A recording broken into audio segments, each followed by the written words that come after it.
So Gerald, you're here tonight to talk to us about the Ancient Astronaut Theory. And I guess the first thing I wanted to ask you before we even get started, do you see a difference between the Ancient Astronaut Theory and the Ancient Alien Theory, or are they completely the same thing? I'm assuming that they're the same thing. Based on the research and everything that I've done, I've come to my own conclusion that they're pretty much the same thing. Yeah, okay. I just wondered because I've heard people use them kind of interchangeably, and I just wanted to verify that. So I guess we should let people know that Gerald has his own show or series, I guess you would call it, Gerald, on YouTube. And do you have a short link to your YouTube page? Well, if anybody wanted to access my channel, it's called Unexplainable Phenomenon TV. Unexplainable Phenomenon TV. Yes, it's relatively new. I just started it a couple of months ago, and I started a series called UFOs and Aliens in the Bible, and it talks about just that, just what it says. It takes away from the traditional theories that's taught to us in churches and stuff like that, and sort of looks at it from a more scientific viewpoint.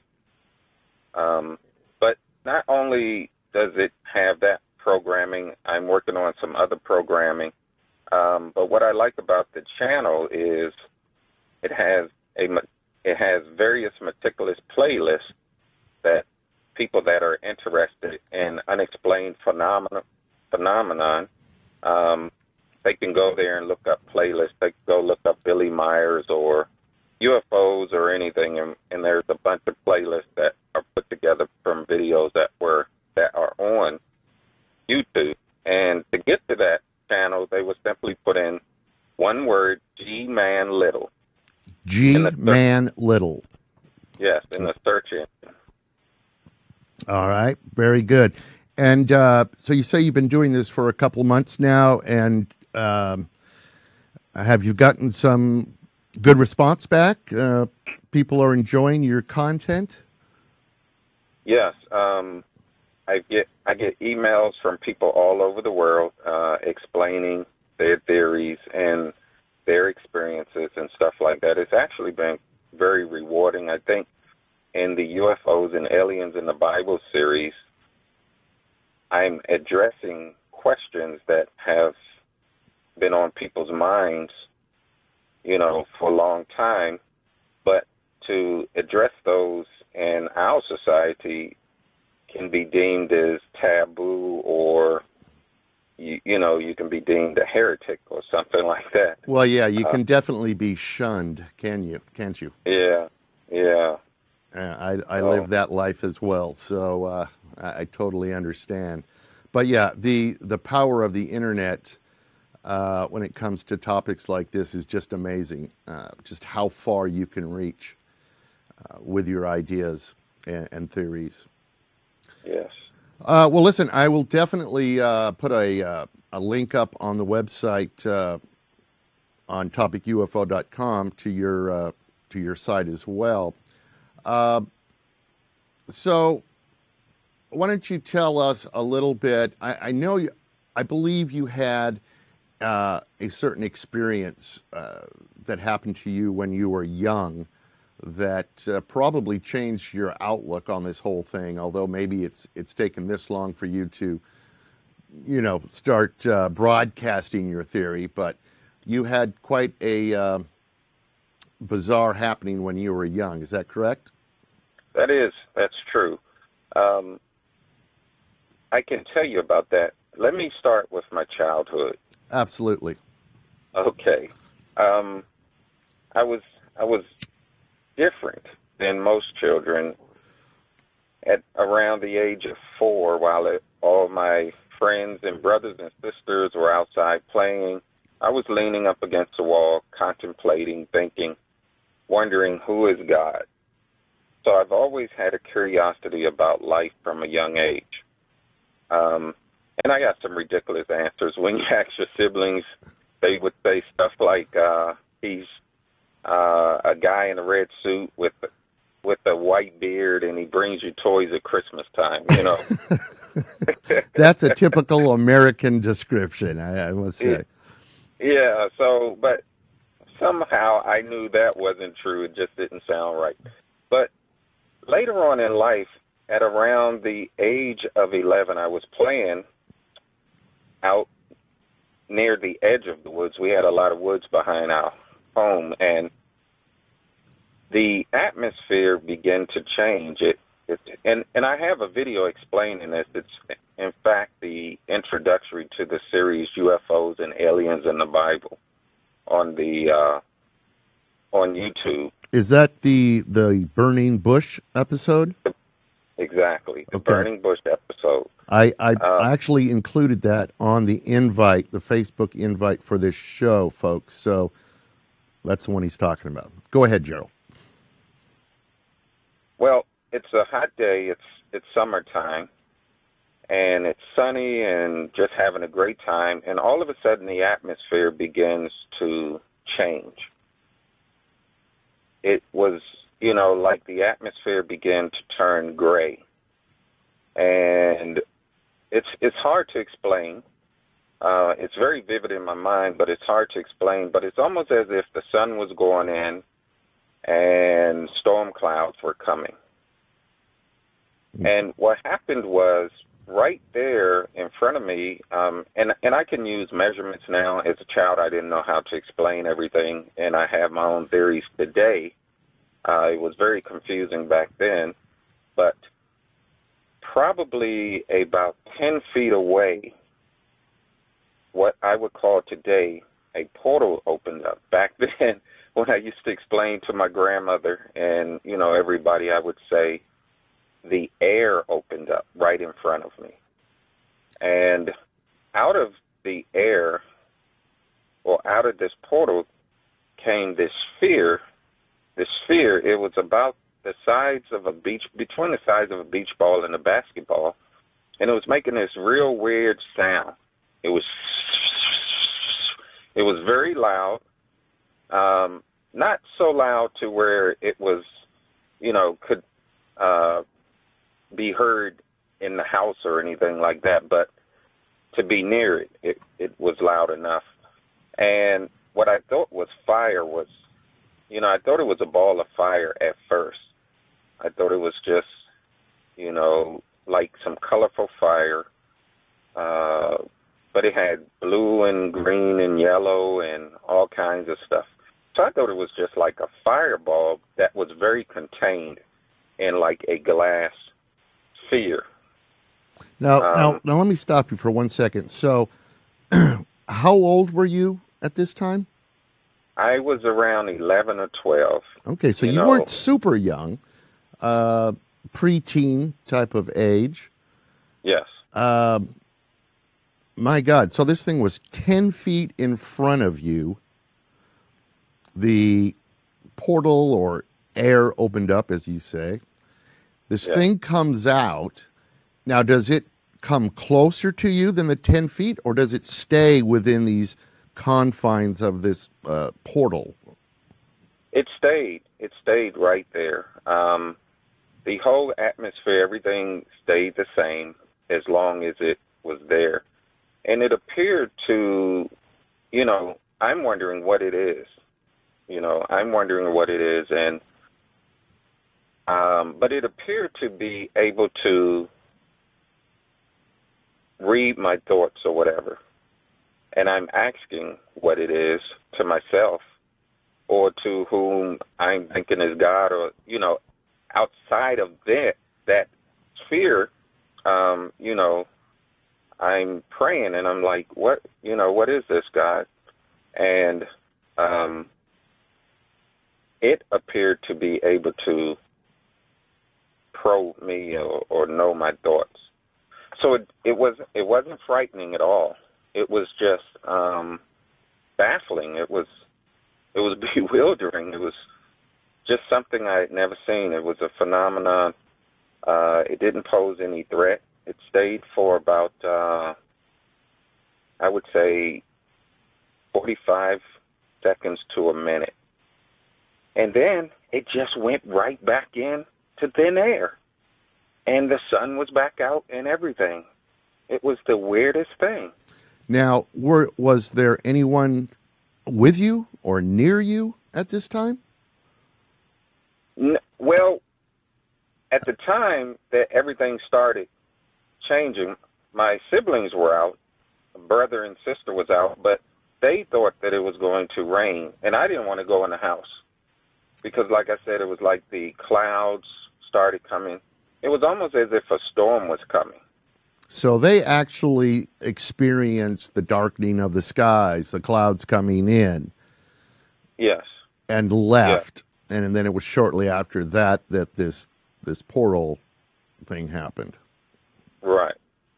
Exactly. I was being stubborn, didn't want to go in the house. I wanted to stay outside. You know, it was a nice day. And for a storm to just come so quickly when it's hot and sunny, that within itself was baffling for me. So I hung out, and I was going to wait until it rains, and then I was going to go in the house, but it never rained. This portal came. Today I call it a portal. I just explained to my grandmother that the air opened up, and she was a little upset because she was like, whenever you see something like that, you need to run in the house and come and get me. And if I had done that, I would have missed the whole experience because it wasn't there long. Right, right. So you were saying that you felt some sort of telepathy going on during the instant. Now, did you feel like it was providing you with any type of information?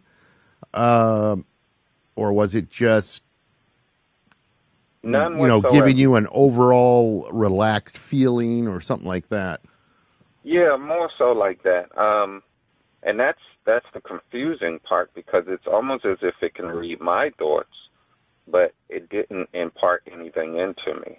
I couldn't, it wasn't like it was trying to tell me anything. But even, I was, like I said, I was a strange child. I read my Bible every night. I wanted to know who God was. And what I'm thinking today is that maybe it imparted something in me that lay dormant until now, because what I'm finding is a lot of people have had similar experience. I talk to people, and tell them my experience more so now because today you can talk about things and everybody don't think you're crazy. I was very, very reluctant to put my video out on YouTube because I studied at Life Christian University. I've been in the church all my life. But I've always had questions. I've always had questions about the way things were written in the Bible. And I would go to the preacher or the pastor or the reverend, a lot of different pastors, and explain these things, how the Bible is written, but, they would just explain it away in a traditional sense. Right.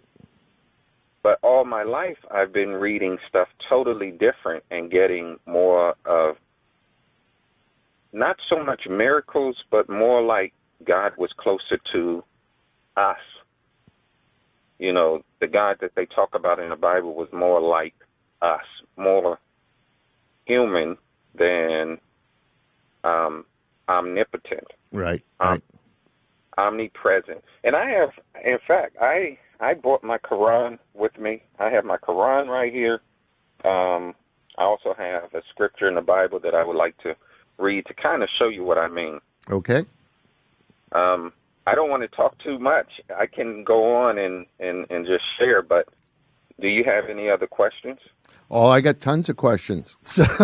So you just, but go ahead and read your passage. Okay. One of the things that always baffled me was some of the stuff that happened with Abraham. And in fact, let me get my iPad and I had some stuff ready. Now, just to let you know, you're talking to somebody that has almost zero background in the Bible. So okay. Don't just assume that I know who these people are and what they did. Okay? Just letting you know. Well, I have been I read my Bible every night as a child. I have given my heart to the Lord, as they say in a traditional sense. And I've read the Bible and studied. I have my degree in, I have a degree in theology. But you take this stuff very seriously. I can tell. I mean, you don't just talk the talk, you walk the walk as well. Right. But as I've been studying, though, and reading other texts and books, I think one of the problems that most Christians face is the fact that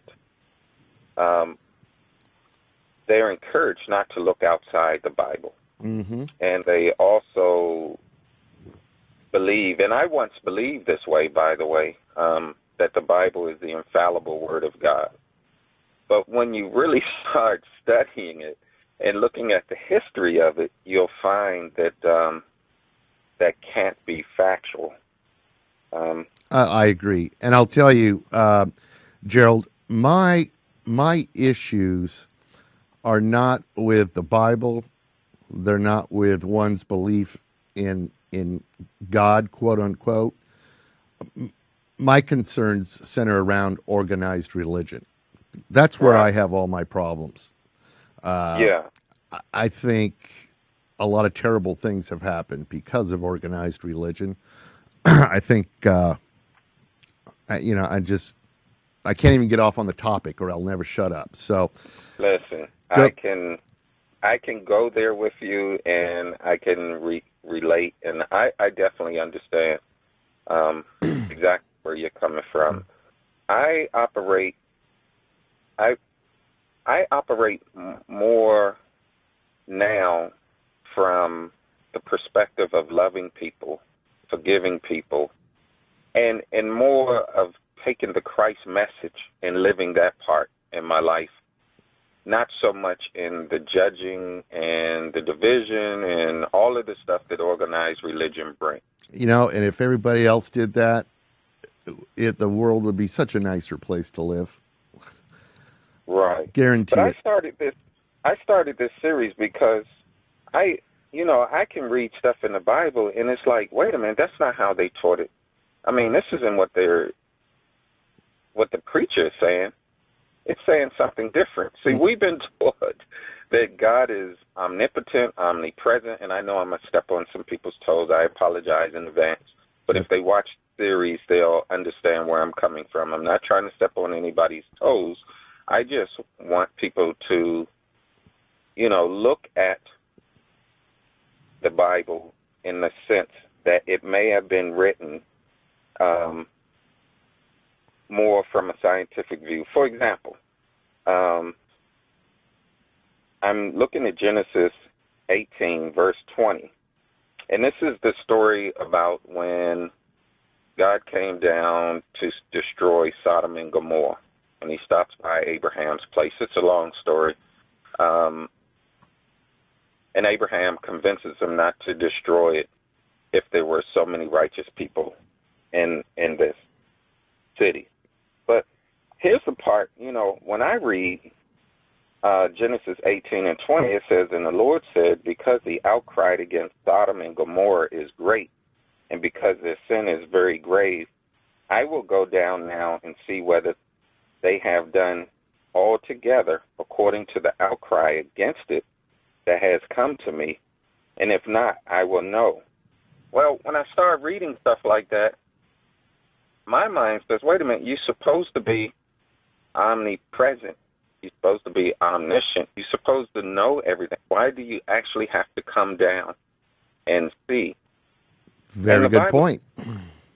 You know, and there's so many things in there like that. The Bible talks about Jacob, you know, wrestling with God and the ladder coming down out of heaven and stuff like that. When he deals with Sarah and Sarah talks, laughs inside after God tells Abraham that Sarah's going to have a baby, and she laughs, and God hears that. You know, a lot of the stuff that's in the Bible I'm seeing today, a lot of people are having those same experiences, but they're with extraterrestrials. And I started putting things together years and years ago, even when I was the evangelical fundamentalist, you know, Christian in the religious sense. But it just, let's see, I need to go on. There's just too many to go on. And then I found out about Zecharia Sitchin.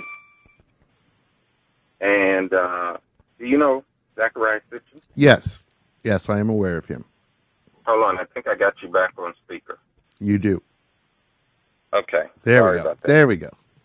Okay. I started reading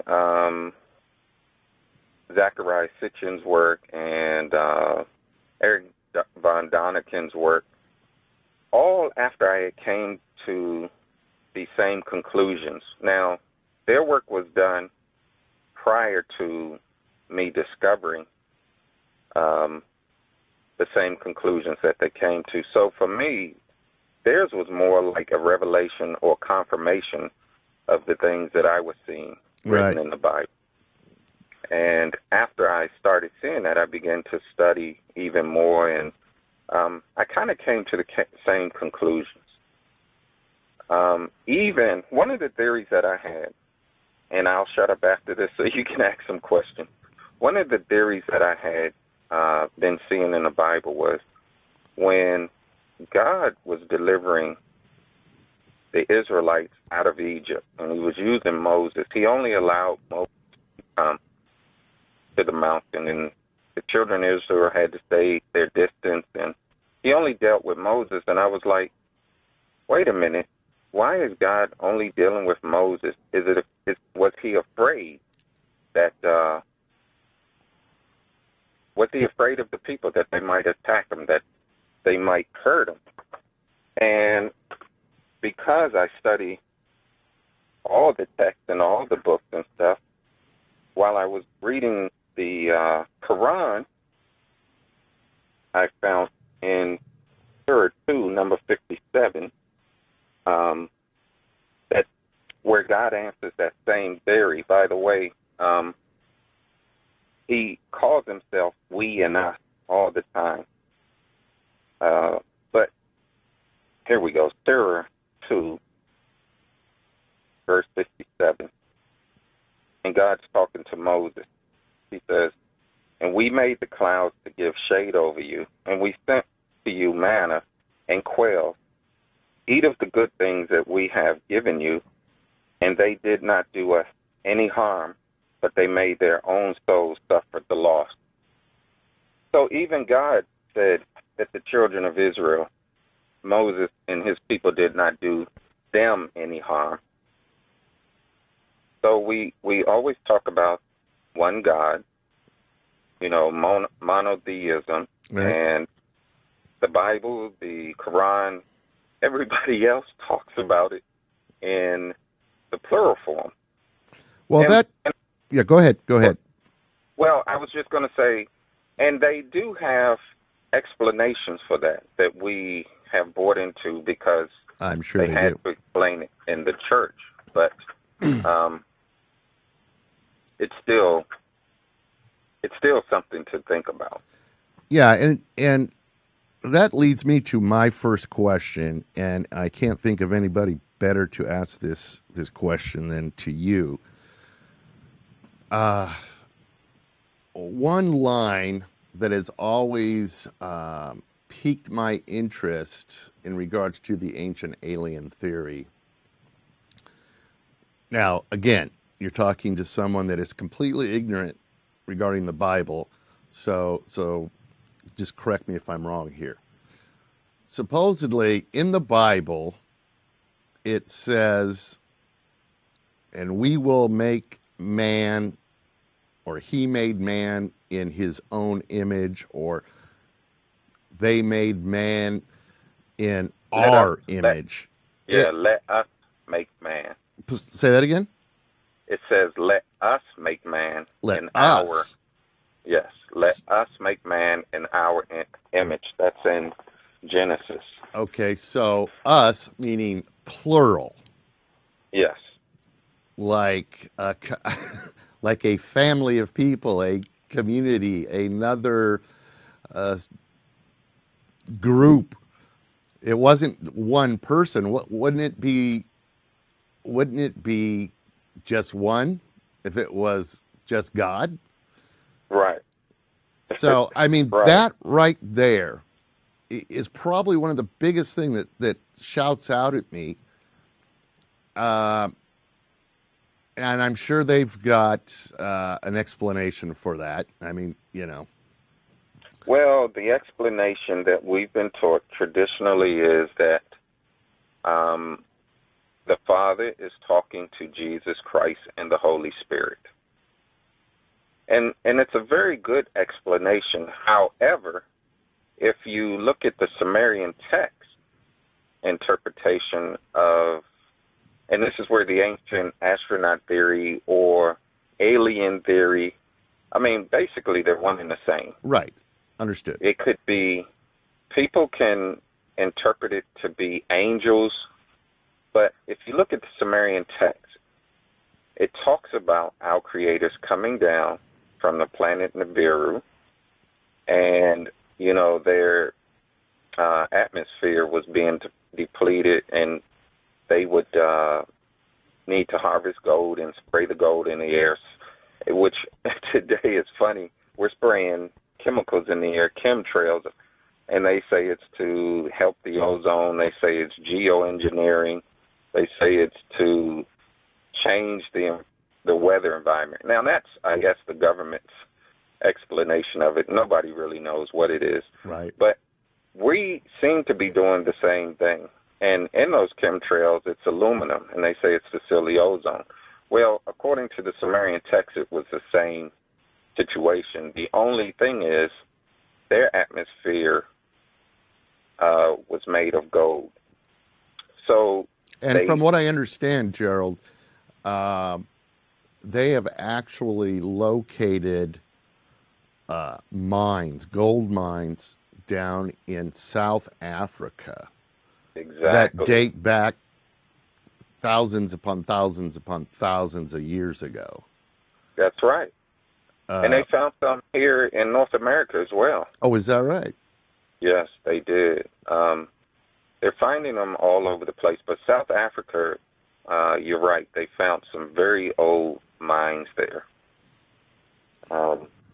So would you say now that as of today, this evening, that you are a firm believer in the ancient astronaut theory? Yes, I would say this. Let me say it like this. I would say that in every religion, and there's a lot of them out there, realism, there's a lot of religions we don't know about, that the average person doesn't know about. I know about a lot of them because I study them. But in every religion, somebody came down, including Christianity. Christ came from somewhere. He kept saying, my kingdom is not from here. But in every religion, somebody came down and taught us. And when they did, they brought more knowledge and technology, I think, that they didn't show us the technology too much. Or if they did, we perceived it to be miracles. Yes, or magic, or... Right, right. And we deify these beings. So my thought is that there are a vast amount of people or intelligences or extraterrestrial beings, humanoids, whatever you want to call them, that come from different places and come and visit Earth. Mm-hmm. And if you want to call them ancient astronauts because they've been traveling a lot longer, you can call them that. If you want to call them extraterrestrials,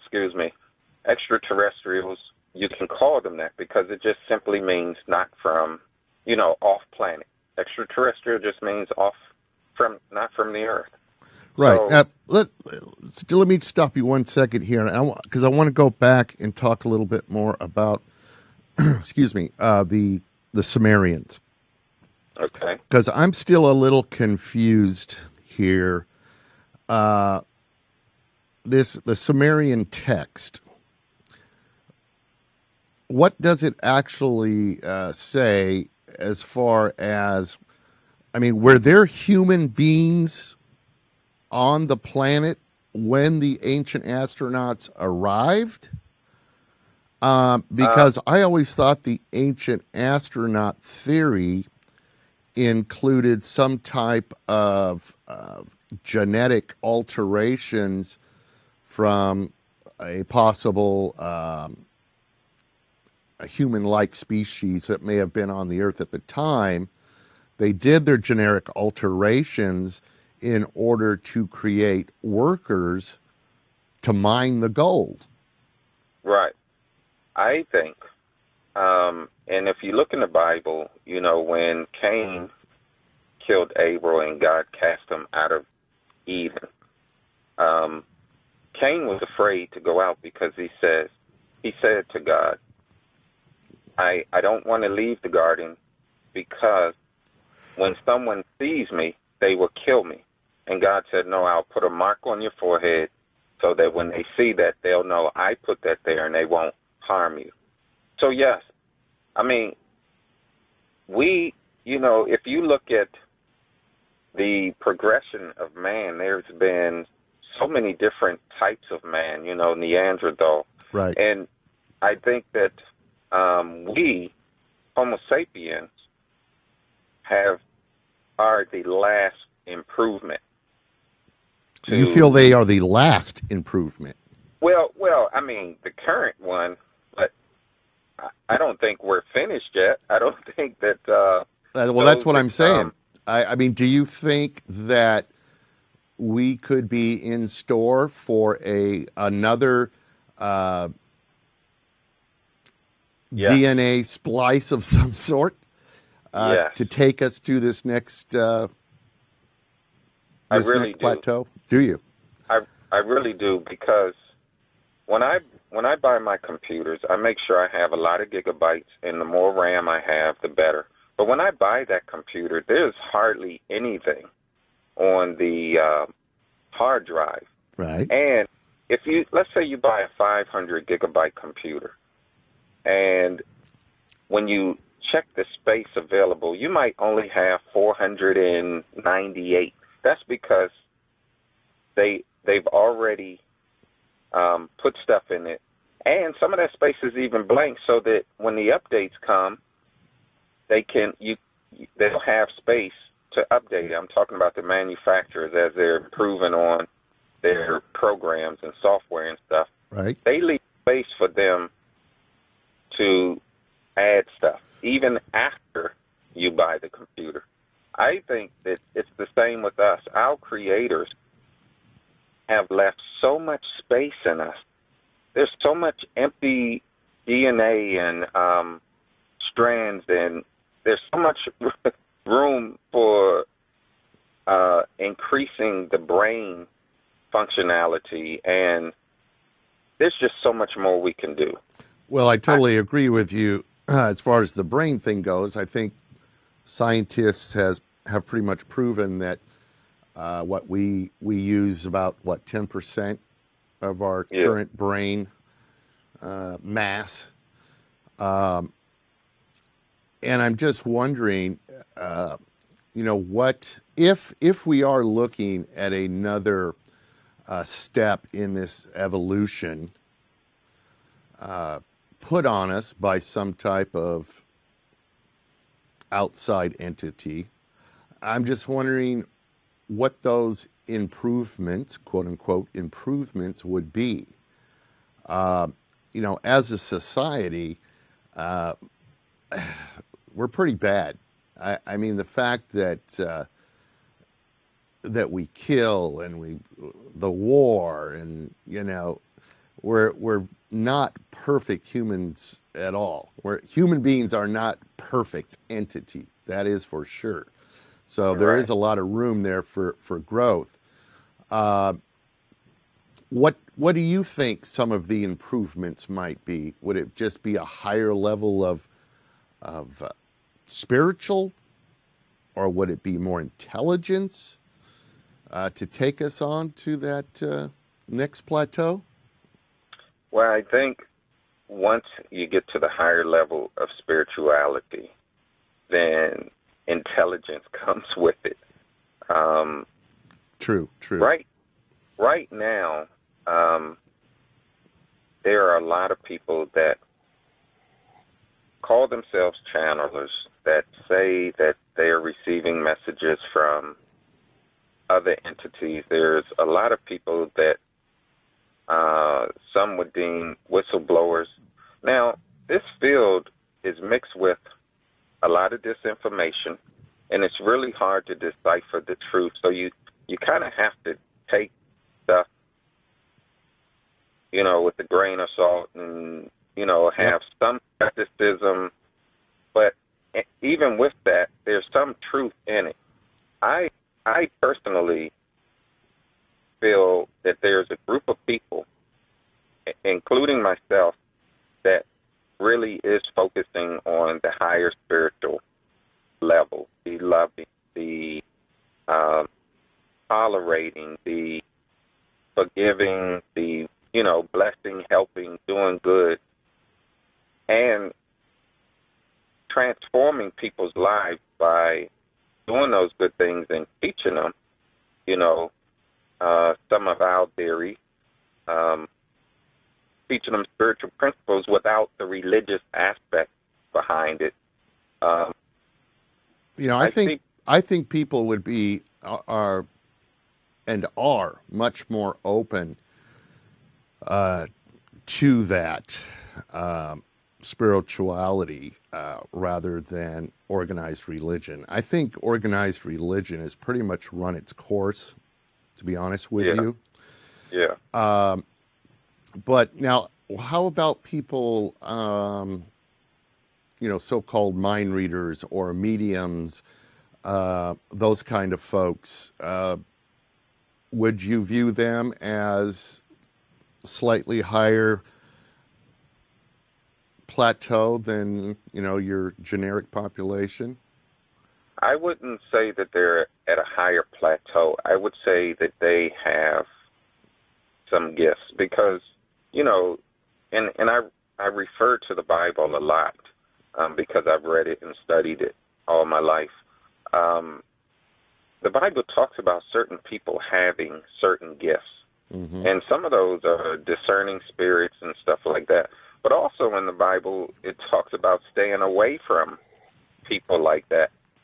And whatever the whole agenda is of those of higher powers or intelligences that are driving mankind,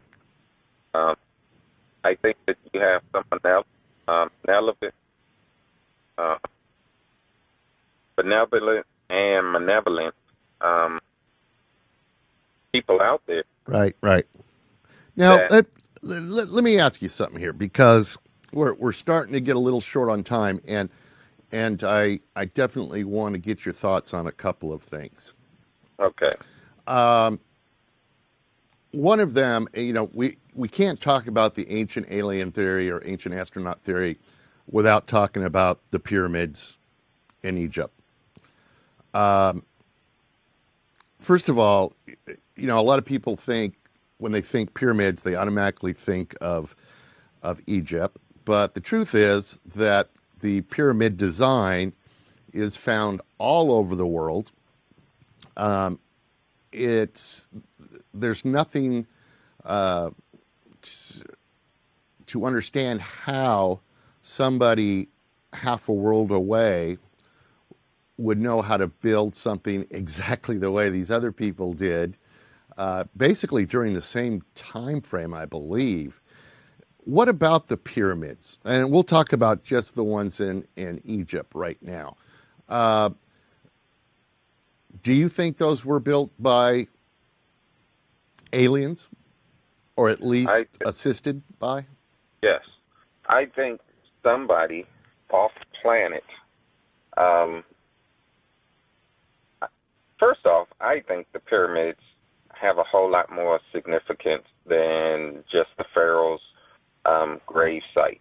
There's that theory that it was designed to bury the pharaohs in so that it can help them go, to the next life and stuff like that. My opinion about them, I think that they had something more. And again, like I say in my series also, these are just my hypotheses. These are my theories. I'm not saying at all that, I'm correct, but I'm thinking that the pyramids played more of some sort of transportation type. I think it had something, how we go to the airport? Right. And we fly from one place to the other. I'm thinking the pyramids had something to do with travel, interplanetary, maybe even interdimensional travel. And I don't think that's a way out theory, to be honest with you. I think that's a very possible theory. Because they found, the face on the moon. They found pyramids. I mean, not the moon. I'm sorry, on Mars, and they found the pyramid on Mars as well.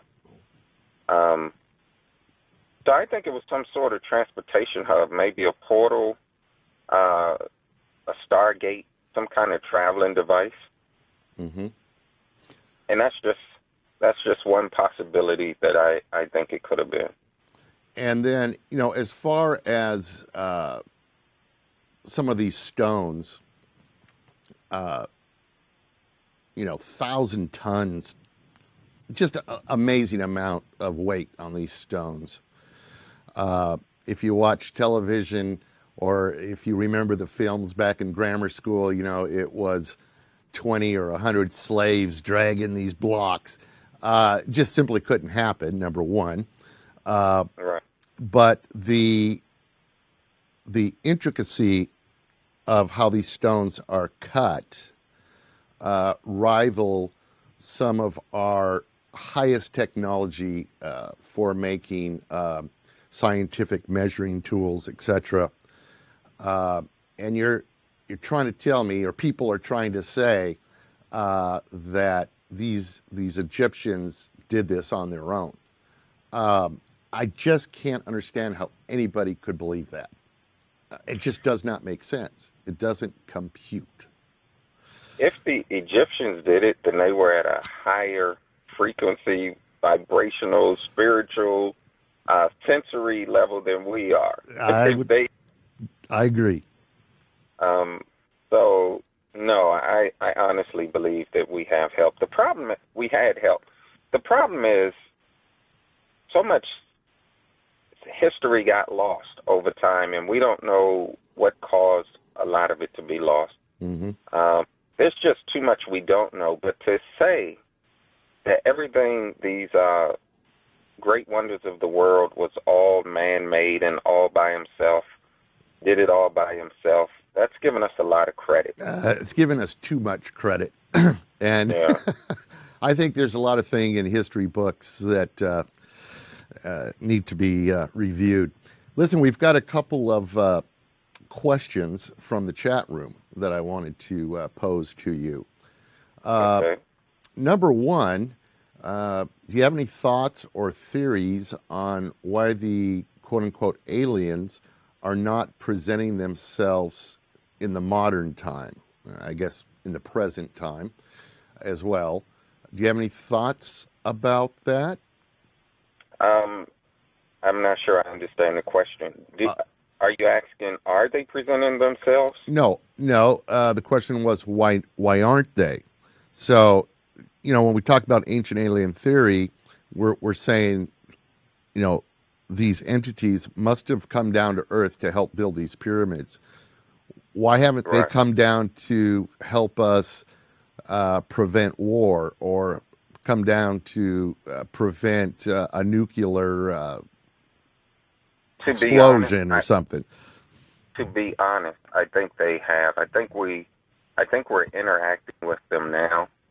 I think that they walk amongst us. I think that some of them look so much like us that we don't know. But if you listen to a lot of, I don't know if you're familiar with Dr. Greer in his press conference, but a lot of the military people have come forward and talked about aliens intercepting nuclear warheads and, the tests and zapping them. Oh, absolutely. Shutting them down. Shutting down the silos. Right. They've shut down silos. A lot of the channelers today are saying that there is a group of aliens that will not allow nuclear war. For us, when we were building up arms many years ago, for us to all of a sudden start decreasing and destroying them,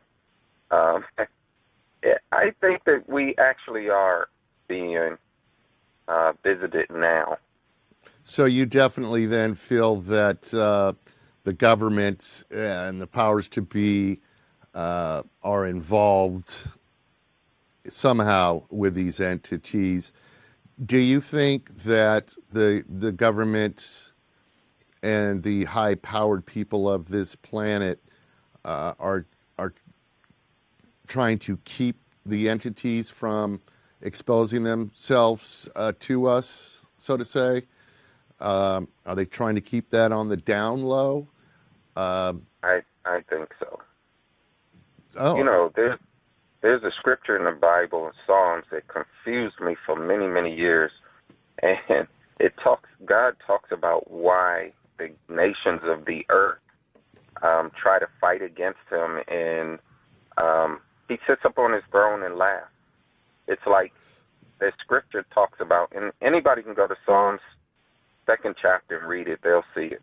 But it talks about, like, man, the kings of the earth do not want God to come down and, and rule the earth. Right. So, I do think that the government is hiding a lot.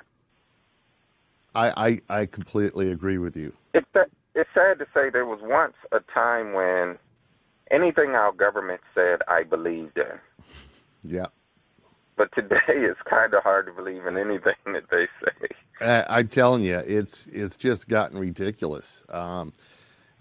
It's even hard to watch the local news anymore because it's such trash. Do you have any thoughts on crop circles? Do you feel that any of that activity is truly coming from some outside entity? I do. I actually do. I don't think that man makes them all. I think that, we make some of them. Right. But I think we started making them in order to cover up the original ones that were showing up. Mm-hmm. The government always tried to put in debunkers, disinformation. The powers that be, we don't know who's at the top, and we don't know who's behind everything. But, I think that they originally came through someone off-planet, extraterrestrial, or another dimension, saying, hey, we're here, trying to speak to us. And what kind of messages do you think they're trying to show in those crop circles? Because, I mean, they do get very intricate, some of them. Are they warning us? Are they just trying to hint that they're there? Well, there's one that appears to be a warning. There's the one where there's the face of the alien gray in it, and it has a message about, be mindful of the deceivers, and there's still good out there, and there's a little bit of time. The conduit is closing, though. You have to wonder what those type mean. And then we also sent out into space years ago, I believe it was in the 70s, a disc and everything that had our DNA, where we come from, and stuff like that. And one of the crop circles came back with alien DNA and different things. So, and I'm only trying to hurry because I see time is running out. I could go into more detail, but it looks like. Yeah, we are running short on time, but we'll definitely want to have you back, Gerald, because you just have a lot of good things to say, interesting things to say. You are very well-rounded in this whole UFO topic. One thing that I have found just over the last couple of months doing this show is that there seems to be no way to talk about UFOs and not at some point have to get into the Bible, God, all that type of thing. It just seems to go hand in hand. So many people that I've talked to, I think, understand this phenomenon with that in mind. Maybe it's just the people that I've happened to talk to, but it just seems like they go hand in hand. Listen, I want to ask you one more question, and then we'll call it a night, but I definitely would like to have you back. And my last question would be, what are your thoughts, in a short response, if you can, on the December 21st, 2012 date? I think it's just another day. Really? Yes. I think it's just another day. It might be the start of opening up some kind of maybe a different level, maybe put us on a different vibration, maybe another download into human consciousness or the human physical. It may just be starting another age, but it's another day in my book. I'm not looking for any destruction or any of that stuff. No doom and gloom. No super fantastic happenings. Just yes. If anything's going to happen, it'll be invisible to us materialistically anyway, huh? Yeah, they've been predicting doom and gloom forever, and no one has hit it yet. So that is true. That is true. Well, listen, Gerald, it's been a pleasure talking to you tonight. I thank you so much for coming on the show. It was my pleasure, Rick. I definitely let's give one more shout out there for your YouTube channel. Can you tell us that name again? Yes, YouTube. Just go to YouTube, put in the search engine G-Man Little, one word, G-Man Little. G-Man Little. Yes, okay. One word, and it'll come up. Excellent. Well, I'm definitely going to check that out. And like I said, I'll put a link on the Topic UFO site. And Gerald, we'll be staying in touch, and hopefully you'll come back and we can kind of take off from where we stopped tonight. Sure, anytime. All right, Gerald, you have a good evening. You too. Bye-bye. Bye-bye.